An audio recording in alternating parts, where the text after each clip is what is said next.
Those of you who don't know his mother, she is amazing. Raise your She's hand. 101. She looks at least 25 years younger, probably thanks to Peter Thomas Roth's amazing skincare products.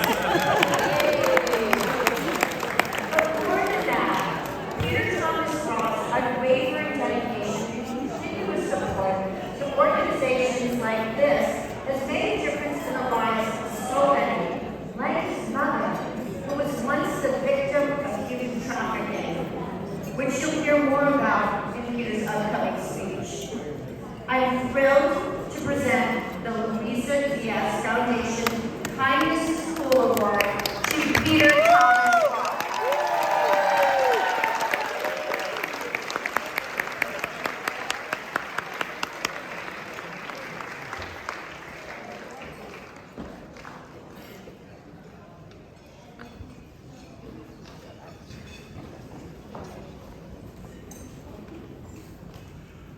Thank you for this honor.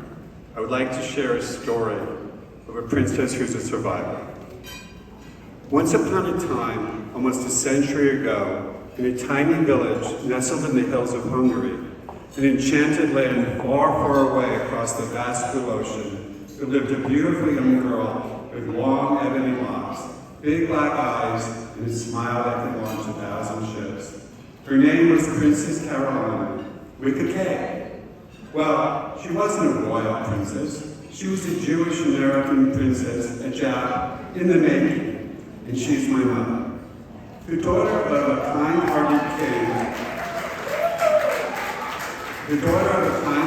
king, and his beloved queen, Princess Carolina spent her days frolicking with her siblings in the dusty cobblestone streets in her hometown of Debrecen, Hungary. Despite the loss of her father, King Eldar, at the tender age of 6, little Princess Caroline's life was filled with much love, laughter, merriment, whilst her mother, Queen Hilda, single-handedly cared for her and her 5 siblings in their tiny cottage overlooking the vibrant town square. But Princess Caroline's enchanted life would soon change. Dark clouds from the northwest were quickly rolling in off the horizon. An evil serpent in the nearby kingdom was masterminding dreadful acts of violence against innocent men and women and children throughout the neighboring lands. This was a very bad man who was strategizing to human traffic and ultimately kill millions of unsuspecting Jews, as well as many others, in an underhanded, systematic, and secretive way, as most traffickers do. Nazis, Germany's Gestapo, main responsibilities were coordinating the deportation of Jews to ghettos, concentration camps, killing sites, and killing centers. The plan was so secretive, in fact, that only a few members of the Gestapo were part of a covert meeting in Germany where they would devise the ultimate death camp in Auschwitz-Birkenau. Mapped out with gruesome precision, these barbaric human traffickers thought of it all, and any officer who objected was threatened with death. They chose gas chambers with crematoriums over bullets and mass burial graves to cut costs and hide evidence. Away from the fatherland, this camp in Poland was chosen because it was central to all of Europe and every train passed through it. It would become ground zero for the horrific acts of violence that would soon transpire. A few years later, one dark, stormy day in 1944, just 9 months before the end of this dreadful occupation of Europe, Princess Carolina, now 21 years of age, and her family were forced to wear yellow stars on their clothes, were taken from their home by the Hungarian army, who was carrying out the orders of the Nazi officers. First put in a ghetto and then later forced to gather at the train station in her town, she was torn from the only home she'd ever known by this evil serpent's wicked regime. She would never again see her one brother nor her older sister, who was already bound for Auschwitz in an earlier cattle car train with 5 small children as they had been separated in the ghetto. Non-Jewish neighbors who were once friends turned their backs on them out of fear or ignorance, afraid to speak out. Princess Carolina, along with her widowed mother and siblings, was one of the luckier ones. The Americans had finally caught wind of the evil serpent's secret plan, the ultimate display of human trafficking that no one in America believed. No one. So they started to bomb the tracks to Auschwitz. She and her family, along with 100 Jews, were already in a cattle car with wooden slates and no windows. They were only allowed to bring with them their belongings that they could carry. But since the Nazis didn't know what to do with the cattle car after the bombing of the tracks, they kept Princess Carolina and other prisoners locked inside for 10 days with no seats, no food, no water, and no toilets. One person even died in the cattle car. Through the wooden slats, Princess Carolina bribed a few sympathetic and garish soldiers with her jewelry and clothes for morsels of food and water. The decision was finally made by the evil Gestapo to have the cattle car train redirected toward a concentration camp outside of Vienna, Austria, a detour that saved them from the death camp of Auschwitz. Princess Carolina's new prison would be a dirty Nazi concentration factory work camp, where she made bricks with 100 other men, women, and children who had also been forced from their homes, just as present-day human traffickers often make others do their dirty work. The Nazis exploited its prisoners with force and free labor. Accustomed to her former carefree life, she now endured long hours of work, suffered cuts and scrapes on her hands and arms, wore newspapers as shoes, and was fed very little. A single potato floating in hot water was often soup for dinner. Bathing in the cold lake was an infrequent event during winter months, as the water was either frozen or freezing cold. Beatings and worse were not uncommon. She was 40 kilos, that's 80 pounds. Nearby, another factory concentration camp baked fresh bread. Oh, how Princess Carolina and her fellow campmates in the brick factory were jealous of those prisoners who could steal bits of bread each day. As luck would have it, there was a sympathetic Austrian dentist at the bakery who would sneak a loaf of bread to Princess Carolina and her campmates when they paid him a visit. The price they had to pay, however, was a needlessly pulled tooth that they would later have to show the Nazi commander upon their return, proof of the dental care they received. Princess Carolina was known for being quite feisty. She and her fellow campmates would go to the latrine late at night. Keep in mind, there were no bathrooms, only a wooden shack with a hole in the ground near the lake. They would break as many of the bricks they had made earlier that day as they could, a small but powerful revenge for all the suffering they were enduring. Fortunately, the evil men never found out about their acts of retaliation. After 9 torturous months, the war finally ended and the Russians liberated Princess Carolina, her mother and siblings, and the others in the concentration camp. The Nazis immediately ran away, knowing the Russian soldiers would be just as cruel to them as they were to their captives. Sadly, though, before the Nazis in the bakery concentration camp fled, they shot and killed every prisoner to the Russians' arrival, prior to the Russians' arrival. And to think Princess Carolina and her family wanted so badly to be in that bakery camp.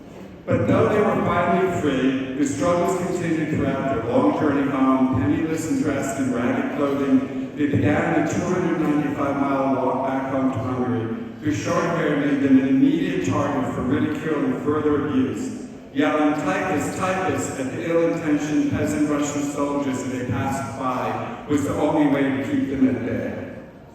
At long last, in 1945, Princess Carolina's life would take a positive turn. She ended up happily living in the next few years in Germany in political asylum at the DP, Displaced Persons Camp, waiting to immigrate to America. Princess Carolina was pretty smart and extremely clever, and these traits certainly afforded her many advantages in a man's world where women had few rights. And since women couldn't travel alone, she found herself a husband so she could immigrate to America.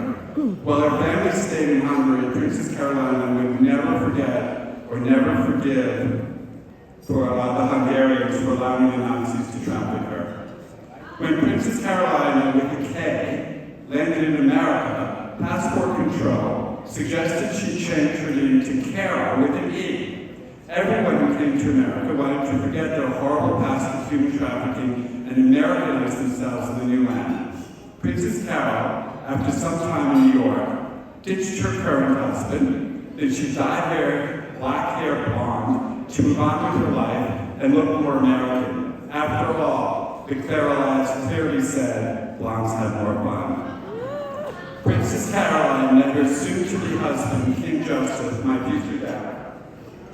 That very same day, she dyed her hair blonde. Sadly, though, he had his own tragic story. While he came to America in 1939, before the war, he too was an immigrant from that very faraway land of Hungary. The Hungarians took away his business as a dental technician and made him wear a yellow scar. But he was a very receptive young man who saw the writing on the wall and got out in time. Most did not. Except for two brothers, the entire family was trafficked and gassed to their deaths by the ruthless Nazi traffickers just before the end of the war. They came to his hometown of Nischkolz, Hungary, and every Jew was put in cattle cars and brought straight to Auschwitz to be killed. Almost 200 relatives, his parents, grandparents, aunts, and uncles, and his 5 siblings and all their families. His first wife at the time, Queen Piroshka, came with him to America with their then infant son, my half-brother, Prince Andy. But her entire family, like my father's in Nischkolz, faced the same terrible death by human trafficking as the gas chambers in Auschwitz. For those who are trafficked and live through it, or have family members who are trafficked, their lives go in one or two ways. They either survive and thrive like my mother, Queen Carol, and my father, King Joseph, or they don't.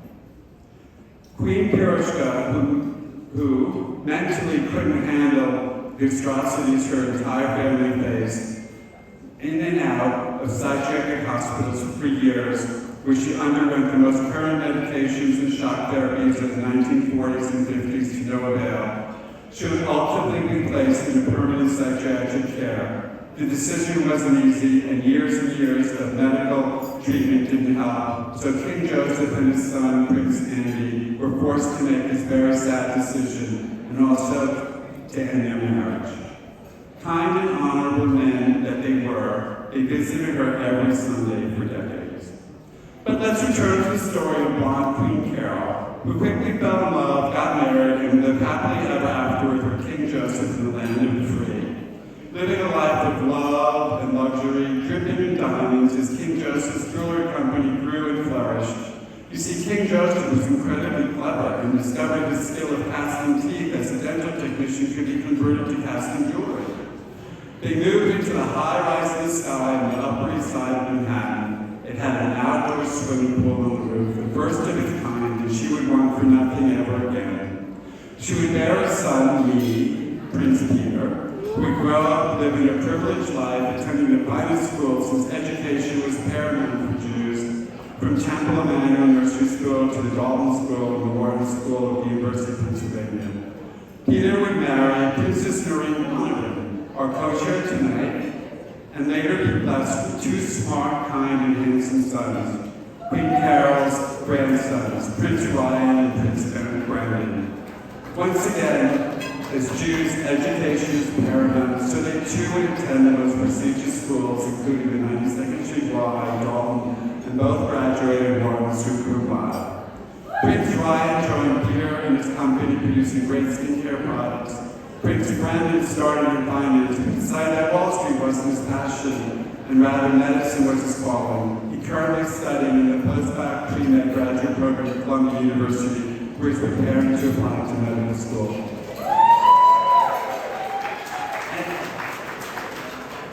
And Queen Carol, well, her real-life struggles would now be champagne problems. Should she wear her favorite Prada gown and diamonds to the gala at the Plaza tonight? Or buy that gorgeous emerald green Dolce & Gabbana gown she saw in the window of the store?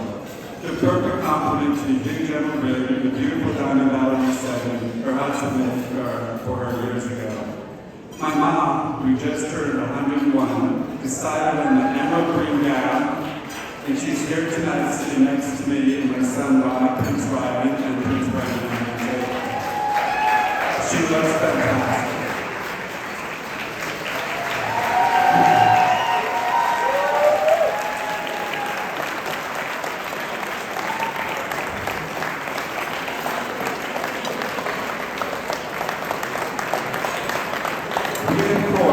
We of course as a family have had our ups and downs as all families do, but we've been basically living very happily ever life since 1945.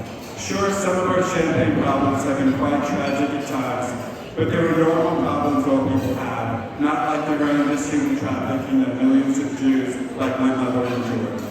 As we enter 2024 and celebrate Queen Carol's heroic story of survival, we are reminded of the ever-changing winds of time. Who would imagine that in 2024, Prince Brendan would be attending his last weeks of school at Columbia University here in the United States on Skype because the evil serpent has reared his ugly head again, not as a Nazi human trafficker, but as a new modern-day human trafficker called Hamas. Not only responsible for the cruelty, suffering, and death of thousands in land far away, their evil influence is trying to now navigate our modern-day democratic country, reminiscent of Europe just decades ago. Hopefully, as a nation, we have learned from the past and will not have this history repeat itself. Thank you for listening. I accept this award in honor of Truth and Scholar, our very own Queen Carol.